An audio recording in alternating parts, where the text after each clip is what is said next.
गुरूर और तकब्बुर पर उतर आए, गुरूर और तकब्बुर पर उतर आए और आना रब्बुकुम आला कहा और मखलूक खुदा पर जुल्म सितम किया, मखलूक खुदा पर जुल्म सितम किया।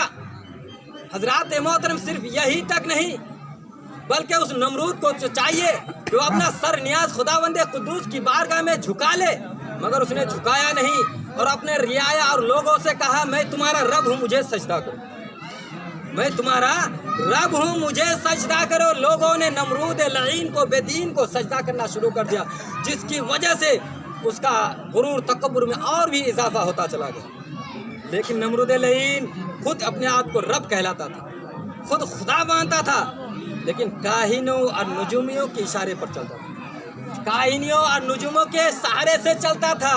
खुद रब कहने वाला दूसरों के भरोसे पर चलता था।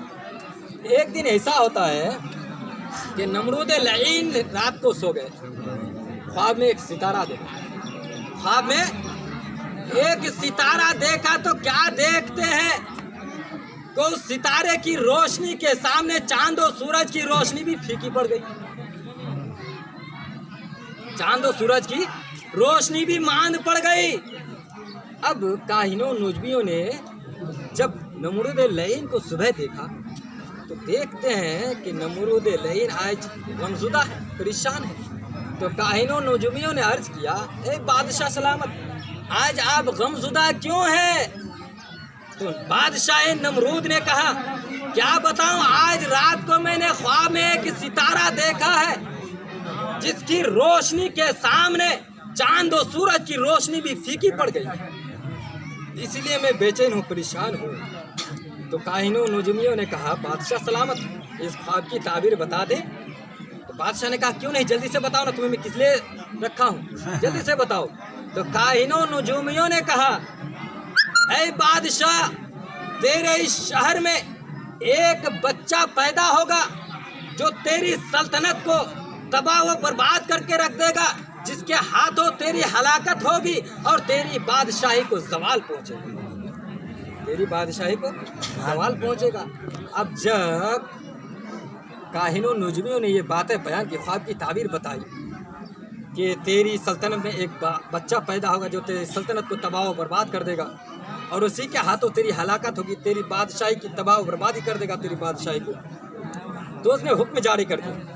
क्या हुक्म जारी किया कि जो बच्चा भी इस साल में पैदा हो उसे कत्ल कर दिया, जो बच्चा भी इस साल में पैदा हो उसे कत्ल कर दिया जाए।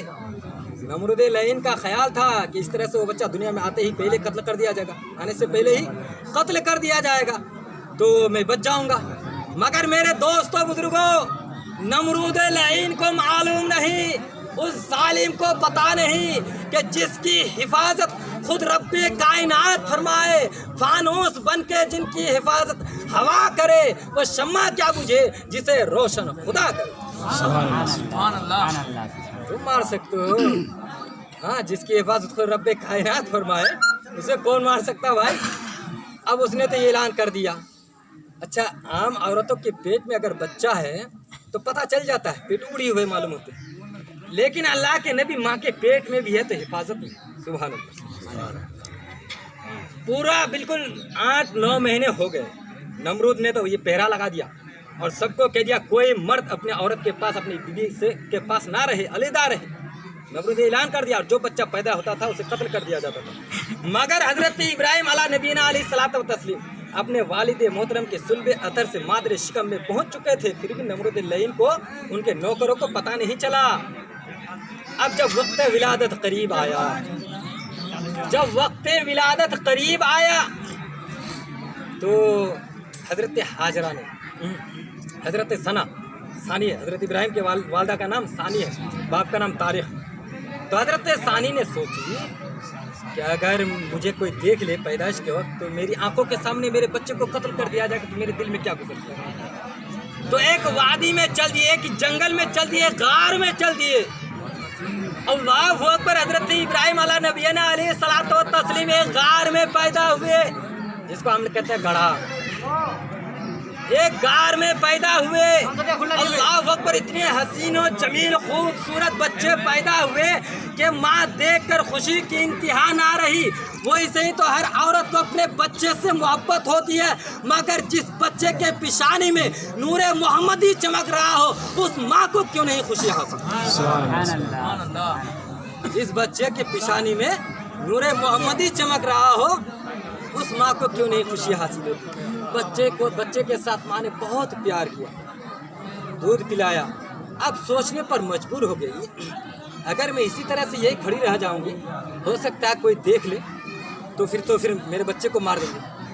اب وہ کیا کرتی ہے حضرت ثانی، اپنے بچے کو دودھ پلا کر اس گڑھا میں سلا دی، اس گڑھا میں لٹا دیے، اللہ اکبر، اور گھر کی طرف لوٹنے لگے۔ اب بتاؤ میرے دوستوں بزرگوں، ایسی اتنے خوبصورت حسین و جمیل بچے کو چھوڑ کر ماں اگر گھر کی طرف جائے، وہ بھی ایک جنگل میں، وادی میں، گڑھا میں، غار میں، تو ماں کے دل میں کیا کیفیت گزرتے ہوگی آپ کو پتا ہے؟ جس کے ساتھ یہ ہوتا ہے اسی کو پتا چلتا ہے۔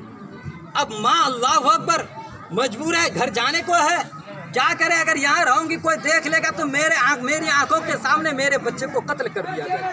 ماں گھر کی طرف چلی گئی، ماں روتی ہوئی چلی گئی۔ اللہ اکبر، کتابوں میں آیا ہے میرے دوستوں بزرگوں، کئی دن گزر گئے، اب گڑھا میں اکیلا ہے، جنگل میں، بچہ کو غار میں سو کر سلا کر لٹا کر چلی آئی۔ کئی دن کے بعد، کوئی کہتا ہے کہ 3 دن کے بعد، حضرت ثانی اس غار کی طرف روانہ ہوتی ہے۔ کوئی ایسی ماں ہے جو بچے کو چھوڑ کر رہ پائے؟ ہے کوئی اس دنیا میں؟ میرے دوستوں بزرگ، کتنی بڑی افسوس کی بات ہے۔ دیکھیے حضرت ثانی 3 دن کے بعد پہنچتی ہے تو کیا دیکھتی ہے کہ اس گڑھے کے چاروں طرف شیر، چیتے، بھیڑ کھڑے ہیں، چاروں طرف شیر، چیتے، بھیڑ کھڑے ہیں۔ حضرت ثانی نے سوچی کہ شاید کہ میرے بچے کو کھالی ہے۔ اللہ اکبر، اللہ کے نبی کی حفاظت دیکھو میرے دوستوں بزرگوں۔ اللہ تبارک و تعالیٰ نے حضرت ابراہیم علیہ نبینا علیہ الصلوۃ والتسلیم کی والدہ محترمہ کو ہمت و جوامردی عطا کی۔ حضرت ثانی جوامردی کے ساتھ، ہمت کے ساتھ، حوصلے کے ساتھ اس غار کی طرف بڑھتی ہے تو کیا دیکھتی ہے کہ شیر، چیتے، بھیڑ اس بچے کو نہیں کھائی، بلکہ شیر، چیتے، بھیڑ بھی اس بچے کے لیے حفاظت کے لیے کھڑے تھے۔ اس بچے کی حفاظت کے لیے کھڑے تھے۔ نبیوں کے لیے جانور بھی تعظیم کے لیے، اس کی جان بچانے کے لیے کھڑے ہو جاتے تھے، لیکن آج انسان ہو کر نہیں سمجھتے کہ نبی کا مقام کیا ہے۔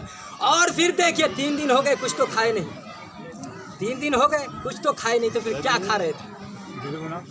کیا کھا رہے تھے میرے دوستوں بزرگوں؟ سنیے، بس آٹا خود میں جا کھا، 3 دن سے تو کچھ کھائے نہیں تھے، تو پھر کیا کر رہے تھے؟ اللہ اکبر، جب حضرت ثانی وہاں پہنچتی ہے تو قدرت دیکھیے، اللہ کی قدرت، کہ بچے یعنی حضرت ابراہیم علیہ نبینا علیہ الصلوۃ والتسلیم اپنی انگلی مبارک کو چوس رہے ہیں تو اس انگلی سے قدرت کی طرف سے دودھ جاری، دودھ پی رہے ہیں۔ اللہ کے نبی کا مقام ہے۔ بہرحال میرے دوستوں